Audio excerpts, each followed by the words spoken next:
Hi, Johannekie. Thank you so much for joining us for our first virtual Femmegineering event. Today we are speaking with Johannekie Schnetler, a product specialist at Nasdaq in Stockholm, Sweden. Johannekie graduated at the Noordwes-universiteit with a computer and electronic engineering degree in 2008. Before we start, please introduce yourself and tell us a bit more about yourself, Johannekie. Sure. Yes, my name is Johannekie Schnetler, but at work people know me as Jo. I started that nickname because my Afrikaans name is so difficult to pronounce for most English-speaking people. So you can just call me Jo. That's completely fine. I'm originally from Namibia and my family still lives there. But I moved to South Africa and now I'm living in Sweden. As a person, I have always enjoyed understanding and how things work and creating things and so on. And my family has been very supportive of me as an individual, and they haven't really created any gender boundaries per se. So, like for example, my dad, he treated me as a person, he taught me how to fish, he taught me how to make a fire, my parents taught me how to cook when I was really young. So like when I was 13, I could cook full dinners. So I guess I'm telling you this, like I'm a person who hasn't really thought about myself being bounded by gender boundaries because I hadn't really experienced it as a child. So I hadn't really thought about, oh, I'm a girl, I can't do this. So when I was 16 is when I moved to South Africa. And I went on my own and I went to Potchefstroom Gymnasium. And I stayed there in the hostel until I was grade 11. And in grade 12, I moved to live in an apartment by myself. And then at the end of grade 12, I fell pregnant, but that still didn't discourage me. I decided to then study engineering. And it's a bit interesting how I decided to study engineering because I was going to be a pharmacist. My parents are pharmacists, everyone is pharmacists. I got into the pharmaceutical course at Noordwes-universiteit. I did the tests and everything. And then 2 weeks before I had to start, I decided to change and go do engineering instead. So, and I guess the reason why I did that was because I felt like I wanted to create things and I wanted to make robots instead. So this made you study engineering to make a robot? Yeah. Okay. I did that. Back then you could do those engineering weeks. I don't know if the university still offers that. They do, yes. And yeah, I think I was grade 11 when I went to do the engineering week. And then I was then all about chemical engineering. But then at that engineering week, I really learned about what is chemical engineering. And I realized that that is not at all what I wanted to do, but I got very interested in the electronic and the software engineering. And therefore, we did a small task. I can't remember what it was, but I thought it was so cool to do. We created some small thingy and I thought that was so fun. And I was like, the only reason why I was going to do pharmaceutical things was because it was kind of expected of me a little bit because I'm the youngest and my brother didn't do it and my sister didn't do it. So I was like their last hope. And then I just decided not to. But they were fine. They were supportive. Like I said, I had never told them that I don't want to do it. So they still have hope. Yeah. Maybe for my children. So tell us a bit more about your industry you find yourself now in, or you can tell us a bit more about how you came to be in Sweden and working at Nasdaq. Yeah, sure. So after I got my degree at the university, I went to work in Johannesburg, in Boksburg, at a really small company where I did software development. But it was a really, really small company, and I did very basic things. So I felt like I wanted more of a challenge. So I changed and I went to work for a company on the west side of Johannesburg in Roodepoort. And it was also a small company, but they had a big customer. They had MTN was their customer. So I felt like I would be contributing more to the industry. So, and there they gave me the choice of being a developer or being a support engineer. And they give you like 3 months to decide. So I had never really thought about what it means to be a support engineer. I had never really heard that term. So I was a bit curious about that.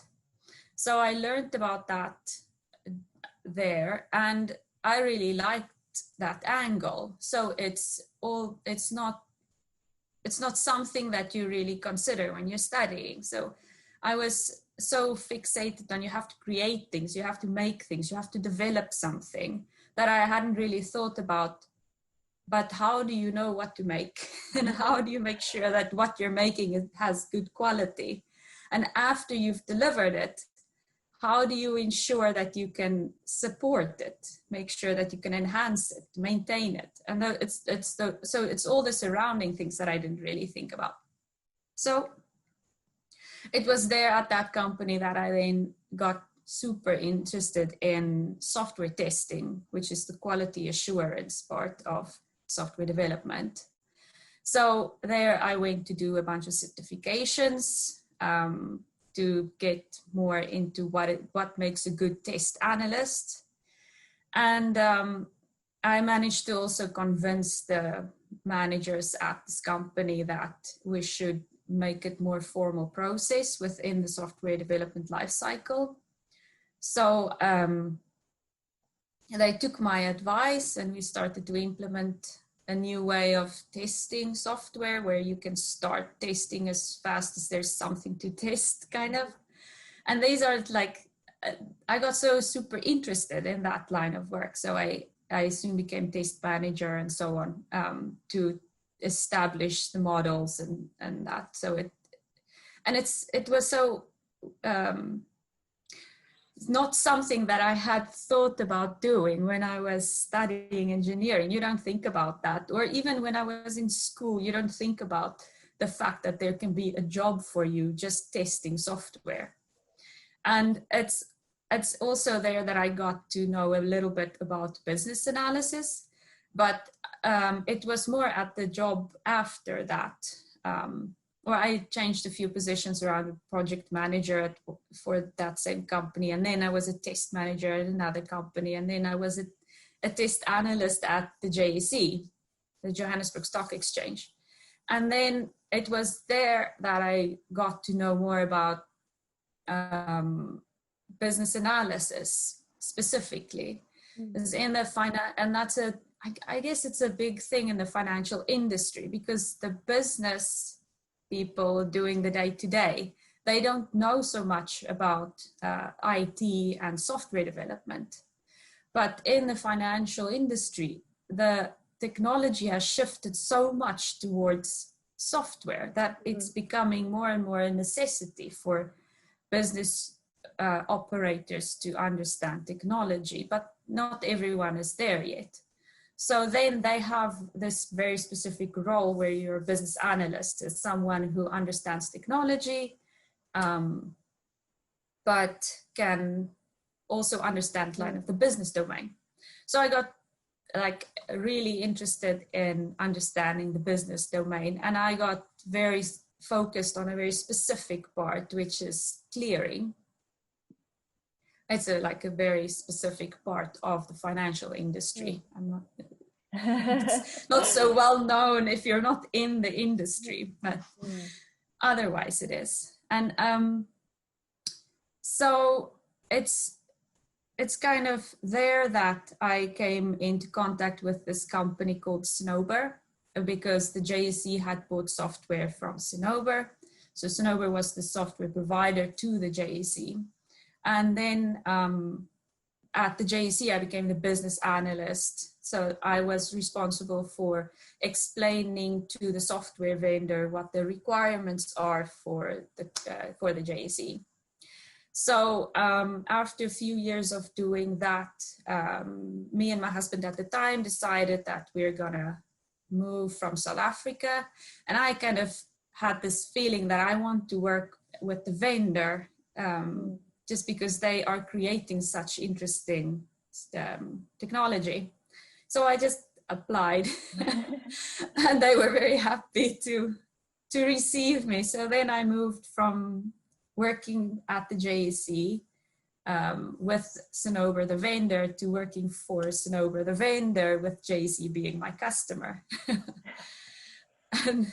and it was there that I really got into the software, this specific product, the clearing product that's sold to multiple clearing houses and exchanges across the world. And then I was working there for about 2 years, and then Nasdaq bought Snowber because they also wanted the cool clearing software that Snowber created. And after working, first when Nasdaq bought, I was a manager for the resources, so the employees at first, and they did that, or they made me the manager because they wanted people to feel safe and comfortable, that even though the company is changing, you can still be okay, as the manager will support you. And then after doing that for a while, when it has become stable, I went and I applied for a different position at Nasdaq, which is the product specialist. So it's still the same clearing product that I worked with even at the JSE. Not exactly the same, since it's gone from one version to another, but it's the same business domain. So that's how I became the product specialist at Nasdaq for clearing system. You've been placed in various management positions. What would you say is the most challenging for you managing a team? Staying positive. I mean, being acquired, I think the most difficult part was being acquired by Nasdaq. Nasdaq has always been our competition before they acquired Snowber. So, and then suddenly you're working for your competition. And a lot of people felt very sad about that kind of. So making sure people are always positive, and even when yourself you feel sad about something, you can't express that to your employees. You have to stay focused, you have to stay positive, you have to be a good role model for the people who report to you. And I guess that's the same for any management role, is you are the person that people look at to be inspired, to be a role model. So you can't be the asshole. You have to be the person people look up to. So that's challenging because you are also just a person. Yes. What was the most rewarding part of managing a team? For me at Nasdaq, what was nice is to get good feedback. At Nasdaq, they do a pulse survey, so they check the state of how employees are feeling twice a year. We do a survey and they ask a bunch of questions about the company in general, about your direct managers and about upper management, so on. And for me, it was really rewarding when I got the results back, and my management team's results were like almost 100% positive. So that was really nice. Then it's like, okay, so what I'm doing is actually working. So that was really nice. And then of course also what you have to do also as a manager is you have to make sure that people, what they are doing is what they want to do, because very often people are put in a position to do work that they don't enjoy. And as a result, they do bad work. And it's not that the person is bad at their job. It's just that they don't enjoy what they're doing. So I found that out really early in being in this management positions. So what I always strive for is to understand the person and their individual capabilities and put them in a position where they can use their individual capabilities and that they enjoy that. And as soon as that person is put in a place where they enjoy what they do, immediately they're doing so much better. And to get the feedback from their peers that I don't know what you did, but this person is a different person. Getting that type of feedback is really nice. So in engineering, you expect just to work with maths and you work with building your robots. As I hear your story, I see that engineering is much more. It's more, you have to be good with relationships, good with emotions to effectively manage your team. How would you say, how difficult is it for you to manage a bunch of engineers that may become a bit more less emotional or just be focused on the goal? How's that part of your work for you? Well, I mean, not all engineers end up being managers. You kind of choose your path. And I've done the management path and I've done the professional path. And I'm kind of a little bit back in the professional path at the moment. But as a manager, you have to distance yourself, not to get too emotionally involved in people's personal problems, of course. But at the end, you kind of have to also, because as soon as people understand that you are just a person, they respect you more, and you can talk to them on an equal level. And I think it's important to understand that just because you're someone's manager, that doesn't make you more important than the person. You are equally important, you just have different jobs. So very true. So you graduated with a computer and electronic engineering degree. How does this benefit you in the stock exchange industry? Well, in the stock exchange industry, like I said, the financial technology industry has developed so much over a long time. I was just recently doing some research, and I think it started becoming a technology-driven industry in like the 70s already. And it's been a constantly changing industry, and the technology has been constantly changing.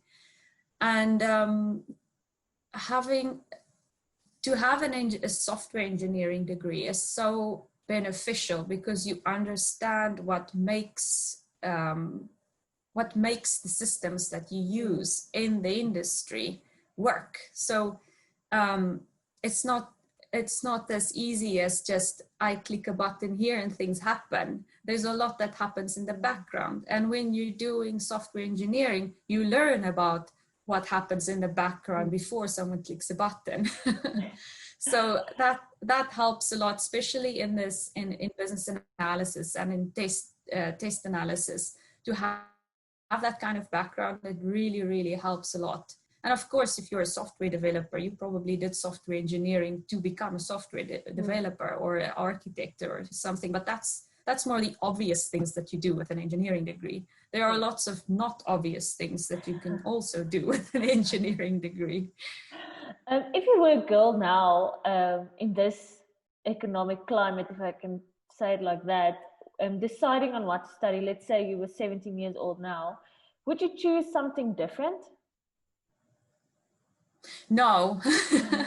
I would probably, I think if I could focus more on a specific area, knowing what I know now, I would have liked to understand both technology as well as business management, kind of, or accounting or something like that, because it's the financial industry.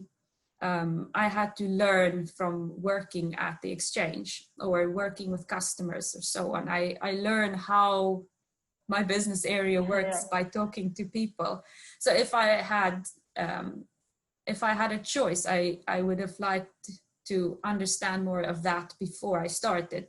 But you don't know when you go study something. So it's, I guess I wouldn't change the things that I studied just because it has proven helpful to this point, at least. Do you have any advice for the girls watching today? I think if you choose to study engineering, try to keep an open mind. Don't think of it as if I study software engineering, I will become a software developer, because that's absolutely not true. There's a whole vast like a big thing around technology that you can go into. And my advice would be to try to understand who you are first. Like, don't do things because you feel you have to. Do things because you feel you want to. And if engineering is something you want to do it. Don't let people say, oh, but how are you going to cope? You're the only girl in the class. That doesn't matter. And you probably won't be the only girl in the class. And even if you are, it absolutely doesn't matter. And it doesn't matter in the industry. When you start to work, everything is shifting to be more gender neutral anyway. I mean, in Sweden, we're very fortunate. It's very, very gender neutral. In South Africa, it's still getting there, but it's well on its way. And especially in the financial industry, it's been more and more made a priority for businesses to go towards that. So I don't think you should let being a girl influence your decision on what you want to do. Okay. If you could have any superpower of all the superpowers that exist, which one would you choose and why?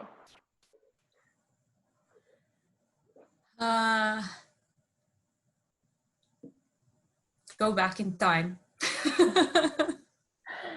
Okay. And why would you choose this? And it's not because I want to change what I studied. It's because very often in our line of work, you realize, oh, if I knew what I know today, when the project started, I would have done it completely differently. So being able to go back in time and tell yourself, this is gonna happen. So what would you say is the 3 things in your industry that people should know? For people like me on the outside, I think of the Johannesburg Stock Exchange as this big thing in the sky. I don't know how it works. What 3 things would you say for the general public out there should they know about your industry? I think, let me just count. So first of all, the financial industry is mostly driven by technology. The industry cannot at all exist anymore without technology. So it has evolved into an IT industry. It's no longer like whatever business industry. And second of all, it's very much in the spotlight always. What you do in this industry directly impacts the economy of a country, which directly influences people's livelihood. So it's highly stressful sometimes, because you have this understanding in the back of your head all the time that the things I'm doing may impact who knows what. So, that's kind of something to consider if you're looking at this industry, is that it is a bit stressful. And thirdly, and this is more generic, kind of, as with any industry and with any position that you have, you should never think that something you have to say is irrelevant or not important, because it's very often the case that you think of something that no one else is saying, and it's not because what you're thinking is wrong. Probably no one else is thinking that. They just say it without worrying about the consequences, because what's the worst thing that can happen is someone can say, no, it's irrelevant because this and this and this. Then you've learned something. So never be scared to just say whatever. It doesn't matter if the CEO is sitting there. Yeah. Thank you very much for participating today. I think lots of girls would benefit from your story and from your path of becoming the product specialist at Nasdaq. And you've been placed in various management positions, and I can see that you focus on rather the relationship than just focusing on managing the people without their consent or placing them in positions where they can be optimal. That's very valuable for me as well. Anything else that you want to add for the girls for this interview? No, I think the most important thing is don't consider yourself a girl. Consider yourself a person applying for a degree that you enjoy and you want to get into an industry that you think is interesting. Doesn't matter whether you're a girl or a boy or something in between. It really doesn't. No, it doesn't. Thank you very much for participating in our first virtual Femmegineering event. I think having you from Sweden, it just makes our reach much farther, and to see your success is also very inspirational. Thank you very much, and we hope to see you virtually somewhere soon. Thank you very much. Yeah, thank you.